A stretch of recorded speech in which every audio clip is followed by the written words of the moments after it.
Bien, mesdames, messieurs, bonjour. C'est un vrai plaisir de vous accueillir ici en Dordogne. Je salue les gens qui sont venus de loin, en particulier de Norvège. Je salue les élus. Je salue les responsables associatifs. Je salue l'État qui est là, les représentants de l'Agence de l'eau, les représentants des grandes unités hydroélectriques, EDF et la CHEM, tous ceux qui participent à la politique de l'eau, bref, tous ceux qui ont voulu venir passer ce moment avec nous, ici aux EISI. J'ai le plaisir d'ouvrir ce moment en tant que président d'Épidor et en tant que président du conseil départemental de la Dordogne. Et c'est toujours un plaisir de vous accueillir ici dans des locaux qui sont des locaux qui vous appartiennent à tous, puisque ce sont des locaux qui appartiennent au département. Alors, que faisons-nous ici? Nous sommes là pour ouvrir la première réunion d'un cycle qui va porter sur les questions de prospective territoriale. Le hasard fait que, pas plus tard qu'hier, à Bergerac, j'ai ouvert également un cycle de prospective en matière agricole, puisque les controverses européennes sur l'agriculture qui se tenaient à Marciac dans le Gers depuis 23 ans nous ont fait l'honneur de se délocaliser et de venir dans notre département. J'espère qu'on les gardera longtemps. Et la question première qui nous venait à l'esprit, c'était de dire à quoi ça sert les prospectives. C'était d'ailleurs la question centrale de leur séminaire qui dure 3 jours. À quoi ça sert? En matière agricole, ça a servi, après la guerre, à faire en sorte que l'on puisse nourrir convenablement les peuples européens.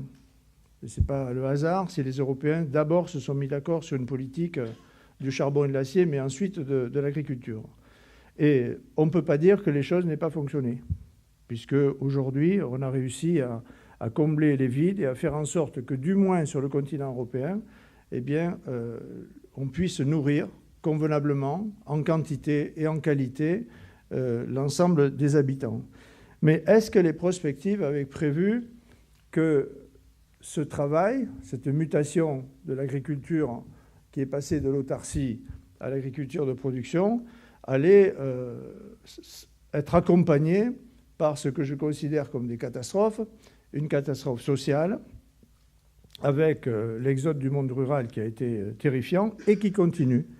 J'en reparlerai tout à l'heure. L'exode rural n'est pas terminé dans un département comme le nôtre, avec aujourd'hui la diminution des exploitants agricoles qui est drastique. Il y a 10 ans, on disait que dans les 10 ans avant, on avait perdu un quart des agriculteurs dans notre pays. Eh bien, dans les 10 dernières années, c'est toujours pareil, on a reperdu un quart des agriculteurs dans notre pays, et la Dordogne est particulièrement affectée, puisqu'on est passé de 10-12 000 à 3 000 aujourd'hui, et encore, tous n'ont pas le statut de professionnel. Est-ce que la prospective avait aidé à anticiper ce qu'il allait devenir être une catastrophe environnementale, à savoir l'usage massif des pesticides, des produits phytosanitaires qui ont détruit, qui sont en train de détruire une grande partie de la biodiversité? Est-ce que ça avait été anticipé? Je me pose sérieusement la question, mais en tout cas, le sujet est là devant nous aujourd'hui, et il n'est pas uniquement, il ne concerne pas uniquement notre pays, puisqu'il concerne l'Europe tout entière, il concerne la planète d'ailleurs, mais en Europe, c'est à peu près la moitié des pollinisateurs et la moitié des passereaux, c'est directement lié, qui ont disparu au cours des 10 dernières années. Est-ce que la prospective nous avait aidés? Elle nous a aidés dans un sens pour essayer de combler les lacunes en matière de production, mais est-ce que la prospective avait anticipé les dégâts que ça allait occasionner par ailleurs? Je dis non. Ou du moins, si certains l'avaient anticipé, ça n'a pas été suivi d'effet, puisque tout le travail qui est fait par les chercheurs, il faut qu'il soit repris ensuite au niveau politique. Et ce n'est pas quelque chose d'aisé. J'ai été moi-même pendant 20 ans parlementaire, et je sais ce que c'est que d'essayer de concrétiser dans la loi et dans la législation des idées qui apparaissent de bon sens et qui sont des idées générales quand on les énonce. Donc ce travail de prospective, il est difficile et on n'est pas sûr d'obtenir des résultats. Mais ceci dit, il faut le mener.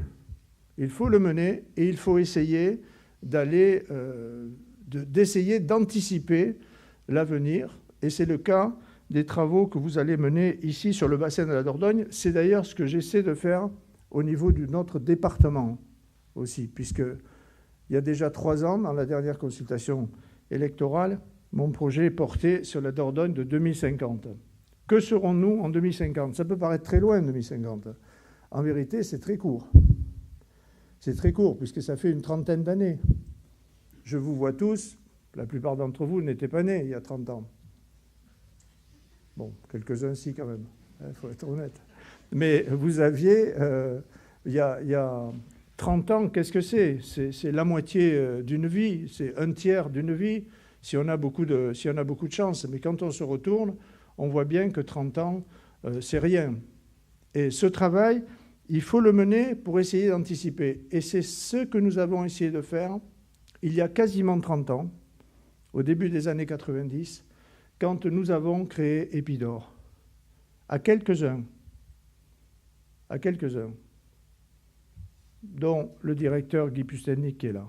À quelques-uns. Quand je dis quelques-uns, c'est que j'ai eu la chance d'être dans ces quelques-uns et qu'aujourd'hui, je suis le dernier élu de tout le bassin qui siège toujours au conseil d'administration. Vous voyez si ça passe? Vous voyez si ça passe, puisque en quelques décennies, eh bien, tout le personnel politique a été renouvelé. Mais il n'empêche que ceux qui l'ont créé et qui présidaient les départements de la Dordogne, c'était Bernard Bulac, le département du Lot, Maurice Faure, le département de la Corrèze avec Charles Sérac, celui de la Gironde avec Madrel, celui du Cantal avec Besse et celui du Puy-de-Dôme, ceux qui l'ont créé, eh bien, ils avaient le souci d'essayer d'anticiper et de dire que serons-nous dans 10 ans, dans 20 ans, dans 30 ans, et qu'est-ce qu'on aura réussi à faire de cette rivière d'abord, et ensuite de l'ensemble de son bassin.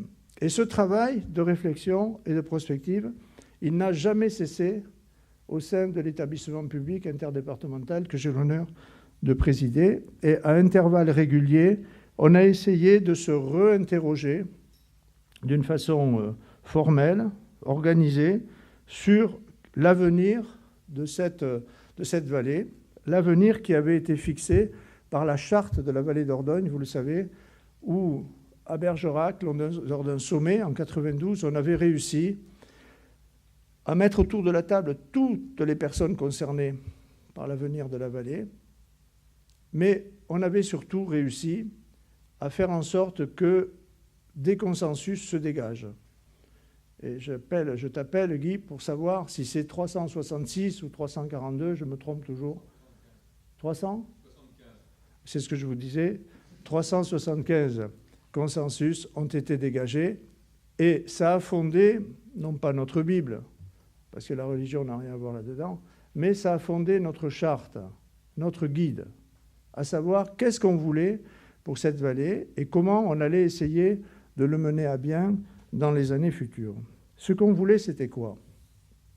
C'était d'abord la protéger contre des agressions venues de l'extérieur. Et tout le monde se souvient des combats contre les extractions de gravier. Tout le monde se souvient des difficultés que l'on a eues dans ce secteur. Et donc, notamment avec EDF et la CHEM. Il a fallu 15 ans pour qu'on arrive à obtenir et à mettre en place une convention éclusée pour essayer de pallier aux inconvénients de l'hydroélectricité qui présente des avantages énormes, puisque aujourd'hui, on est en train de chercher des énergies renouvelables et des énergies propres. On peut dire que l'hydroélectricité en fait pleinement partie. Et on voit bien comment c'est difficile d'en installer d'autres, que ce soit avec le solaire ou que ce soit avec l'éolien. Mais il n'empêche qu'à des avantages étaient associés des inconvénients majeurs. Et ces inconvénients majeurs, on a essayé de les gommer. Et je salue le travail qui a été fait en commun avec ces grandes sociétés. Mais on voulait aussi rétablir le passage ou la continuité écologique pour ce qui concerne les poissons migrateurs. Et là aussi, les difficultés étaient devant nous, et elles étaient même derrière nous, puisqu'à partir du moment où on a élevé des grands barrages sur la rivière, surtout dans la partie aval, la remontée était quasiment impossible, que ce soit à Bergerac, à Mozac et surtout à Thuir, où le barrage fait 14 mètres de haut. Il a fallu chercher, trouver des solutions, trouver des compensations qui ne sont pas toujours satisfaisantes, qui ne fonctionnent pas toujours à 100%, mais on est cette année, je crois, à près de 500 saumons qui ont été répertoriés ce printemps et qui ont remonté le cours d'eau, qui ont recordé le cours d'eau de la Dordogne. On a souhaité s'engager sur la protection de la biodiversité, de la ripisylve, des berges, la remise en état des bras morts, etc., etc. Mais on a aussi voulu préserver les activités humaines, puisque un des objets de la création d'Épidore, ce n'était pas uniquement la biodiversité, c'était aussi préserver ceux qui y vivaient. Et c'est pourquoi Épidore s'est attaché à aider les paysans et les éleveurs du Cantal et du Puy-de-Dôme à faire en sorte que leur élevage, leur fromagerie puissent s'adapter aux besoins aujourd'hui de la protection de l'environnement. C'est pour ça qu'on s'est engagé dans tout un tas de programmes aux côtés de l'hôtellerie de plein air, aux côtés des collectivités, aux côtés des industriels. On s'est engagé sur des sous-bassins avec des contrats de rivière pour améliorer la qualité de l'eau et faire en sorte que l'environnement puisse être préservé. Tout ce travail, il a été couronné par le fait que l'UNESCO ait classé le bassin de la Dordogne en réserve mondiale de biosphère. Et je dois dire que depuis bientôt 30 ans, si Épidore peut se vanter de quelque chose, c'est d'avoir su préparer le dossier de candidature et su obtenir ce classement. Et tout le monde s'y est mis. Et je suis heureux d'avoir porté ce dossier au sein d'Épidore, parce que ce n'était pas évident. Et je suis heureux aussi qu'on ait pu organiser l'année dernière, au mois d'avril, à Sarlat, l'Assemblée des réserves de biosphère de l'hémisphère nord, pour essayer de simplifier, puisque j'étais allé moi-même en Lettonie pour défendre la candidature de la Dordogne et la candidature de notre pays.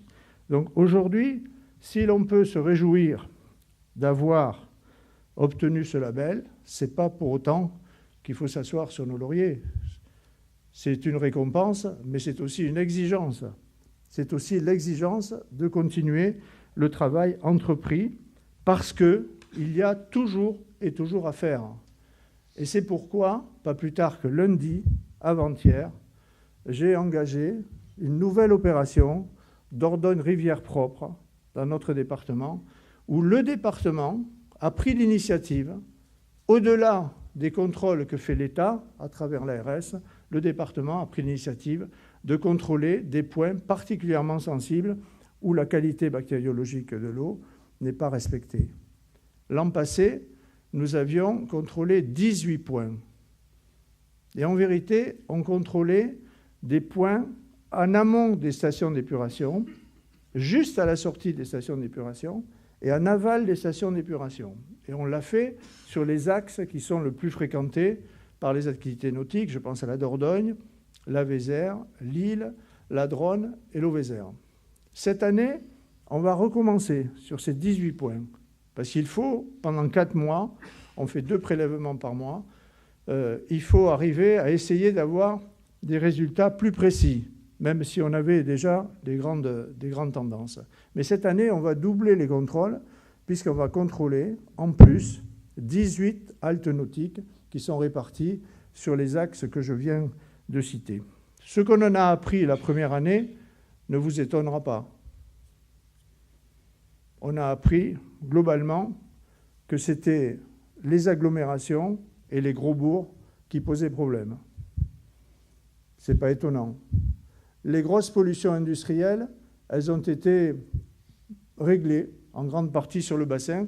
Tout le monde se rappelle qu'en amont, à 30 km en amont, l'usine de Condat, qui fabriquait du papier, qui en fabrique toujours, mais à l'époque, elle fabriquait la pâte à papier, rejetait tous ces résidus chlorés dans la rivière. C'est pas si vieux que ça, hein. Il y a une trentaine d'années. D'ailleurs, ça sentait le chou sur 15 km quand on traversait Condat. Ces grosses pollutions industrielles, en vérité, elles ont été maîtrisées peut-être plus rapidement que les autres, pour la bonne raison qu'elles se voyaient et elles avaient tellement d'impact qu'il fallait agir. Mais après, il y a eu beaucoup de travail qui a été fait dans les collectivités. Et encore samedi dernier, j'inaugurais à Sainte-Foy-de-Longa une petite station d'épuration pour 80 équivalents habitants. Je le disais à la représentante de l'agence de l'eau lundi, je prône le zéro rejet en rivière. Je dis bien le zéro rejet en rivière. Et il faut qu'après les modes de filtration chimique, eh bien, on fasse un travail sur la bactério. Et il y a des techniques de lagunage, de d'épandage par le sol qui fonctionnent très bien. C'est une vraie volonté politique pour nous. Donc, voilà où nous en sommes. Voilà ce qu'il nous reste à faire énormément. Et il nous reste beaucoup à faire parce qu'il y a deux événements qui vont très sérieusement influer sur la vie des habitants de ce bassin et sur l'écosystème du bassin. C'est d'abord le réchauffement climatique, qui est une réalité. Alors vous me direz, aujourd'hui, oui, mais c'est une réalité. Et il y a, je crois, un risque certain que dans ce siècle, la planète se réchauffe globalement de peut-être 1, 2 ou 3 degrés. Je ne suis pas capable de le dire, mais c'est une évidence que nous avons à travailler là-dessus et que ce réchauffement climatique imposera des changements dans la vie de tous les jours et que l'usage de l'eau, qui est le principal objet de nos travaux et de notre surveillance, eh bien, changera.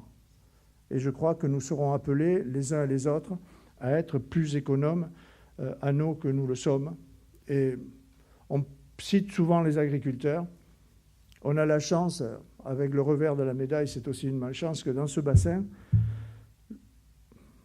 beaucoup d'activités agricoles utilisent peu d'eau, puisque dans tout l'amont du bassin, les activités agricoles, elles tournent autour de la forêt, et elles tournent autour de l'élevage, et elles tournent autour de l'élevage extensif.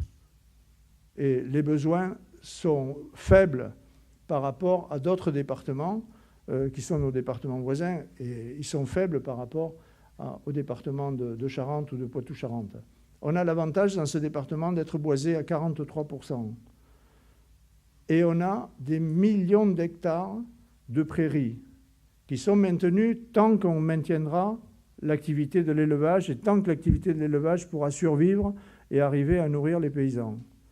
Grâce à ça, on aura globalement un environnement qui restera préservé, mais déjà, il faut anticiper les changements. Et puis, disons aussi que si l'hydroélectricité a produit des inconvénients très importants, y compris sur l'écosystème, aujourd'hui, c'est aussi un avantage, parce que beaucoup de collègues dans des départements voisins me disent « Quelle chance tu as d'avoir les grands barrages sur la Dordogne, avec une des plus grandes réserves d'eau douce d'Europe au-dessus de nous. » Et c'est vrai qu'aujourd'hui, si on ne l'avait pas, si on n'avait pas les accords avec ceux qui gèrent les grands barrages aujourd'hui, eh bien, nos difficultés seraient accrues.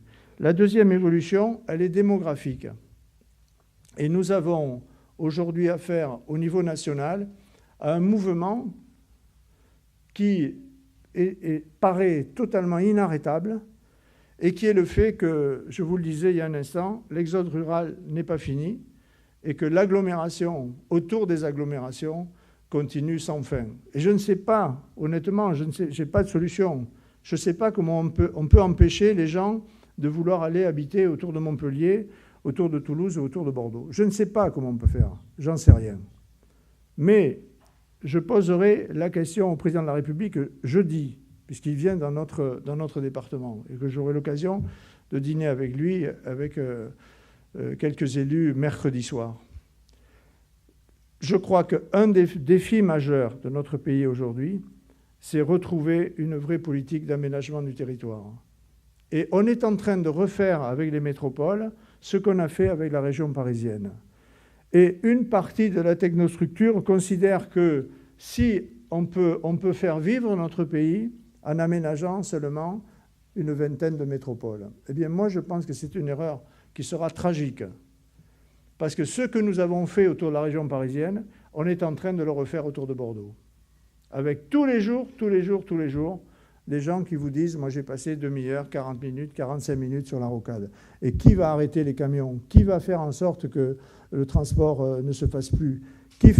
Comment fera-t-on aujourd'hui? Bien sûr, il y a le fer. Bien sûr, on peut aller de Bilbao jusqu'en Angleterre ou jusqu'au Havre avec des cargos, et on peut transporter sur la mer. Mais il n'empêche que la vie des gens de cette métropole, elle commence à être sérieusement polluée par des conditions d'existence journalière qui deviennent insupportables. Et aujourd'hui, le Grand Toulouse s'interroge sur le contournement du Grand Toulouse. Et Montpellier a été obligé de passer à 4 voies l'autoroute qui passe à proximité. Bref, c'est une course sans fin. Et à côté de ça, les départements ruraux, où la qualité de vie est largement reconnue, les départements ruraux sont en train de s'affaiblir, sont en train de vieillir, sont en train de s'étioler. Et c'est le cas du bassin de la Dordogne. Parce que dans le bassin de la Dordogne, vous avez Bordeaux, notre capitale régionale, qui joue comme un aimant, et vous avez en tête de bassin, et même au milieu du bassin, pour ce qui concerne la Dordogne, des territoires ruraux qui sont aujourd'hui en déprise agricole. Ils sont en train de se reforester. René Souchon, l'ancien président de l'Auvergne, me disait il y a 6 mois, tu ne peux pas savoir comment il fait noir quand je rentre chez moi, quand je rentre des réunions le soir. Je dis, pourquoi, tu n'as pas de lumière chez toi? Il me dit, non, c'est pas que j'ai pas de lumière, mais que la forêt a tellement gagné sur toutes les routes du Puy-de-Dôme, sur toutes les routes de montagne. La forêt est tellement en train de gagner qu'on a l'impression qu'il fait tout le temps noir. Et je crois qu'il faut qu'on ait ça à l'esprit. Et la Dordogne n'est pas épargnée. La Dordogne n'est pas épargnée. En 2016, on a eu 450 élèves de moins dans les écoles primaires de Dordogne. En 2017, on a eu 450 élèves de moins dans les écoles de Dordogne. En 2018, dans 2 mois, on aura 700 élèves de moins dans les écoles de Dordogne en primaire. En 2019, on a les chiffres, on aura 800 élèves de moins dans les écoles de Dordogne à la rentrée. C'est ça, la Dordogne, aujourd'hui. Et on ne se maintient sur le plan démographique que grâce aux migrants, que grâce aux soldes migratoires et à ceux qui veulent bien venir habiter chez nous. Je lance un appel aux Norvégiens, d'ailleurs. C'est avec plaisir qu'on les recevra. Mais qu'à ceux qui veulent venir habiter chez nous et qui viennent soit de la région parisienne, soit du Nord, soit de Belgique, je pense à eux aujourd'hui, soit d'Angleterre, beaucoup, mais de tous les pays du monde. C'est un avantage énorme d'avoir des gens qui veulent venir vivre dans notre région. Parce qu'on voit bien qu'il y a une suite derrière. Mais il y a un inconvénient majeur. C'est que l'inconvénient majeur, ce sont pour la plupart des retraités. Et les retraités, malgré leurs efforts, ont beaucoup de mal à avoir des enfants ou à faire des enfants. Non, mais c'est la réalité aujourd'hui. Et la réalité de notre département, c'est que si le développement du bassin de la Dordogne, il n'est pas harmonieux, c'est-à-dire s'il n'est pas capable de prendre en compte les exigences environnementales, mais aussi les exigences économiques et les exigences sociales, eh bien on sera passé à côté du devoir qui doit être le nôtre. Je n'ai pas envie que la Dordogne, en 2050, ce soit une réserve d'Indiens ou ce soit une réserve de retraités qui d'ailleurs seront tous repartis pendant l'hiver parce qu'ils ont compris une chose, c'est que la campagne, c'était plus joli pendant l'été. Mais l'hiver, les mois d'hiver, vite, ils repartent dans leur résidence principale. Je n'ai pas envie que ce soit ça. Je n'ai pas envie que, comme c'est le cas aujourd'hui, 90% des jeunes qui font des études supérieures quittent notre département. Je n'ai pas envie de voir la matière grise s'en aller. Je n'ai pas envie que les paysans crèvent comme ils crèvent aujourd'hui. Je n'ai pas envie de ça. Et donc, je crois, et je vous invite à ce que la réflexion collective que nous allons mener pendant quelques mois sur la prospective, justement, sur 2050, eh bien, permette d'allier à la fois un développement et une protection de l'environnement, mais aussi un développement social et un développement économique. C'était un des fondements de la charte de 92. Nous travaillons pour assurer un développement harmonieux de la vallée et un développement harmonieux du bassin de la Dordogne. Mesdames, Messieurs, c'est à ça que je vous invite pour les semaines et les mois à venir. En tout cas, vous pourrez compter sur le Conseil départemental de la Dordogne pour y travailler, pour vous aider, pour tenir compte des suggestions, mais aussi pour essayer, dans la réalité d'aujourd'hui, de mener une politique qui soit favorable à l'environnement, parce que c'est notre avenir, c'est une nécessité absolue, mais qui n'oublie pas non plus les gens qui vivent dans ce pays et qui ont envie d'y vivre. Je vous remercie et je vous souhaite de bons travaux pour cette matinée.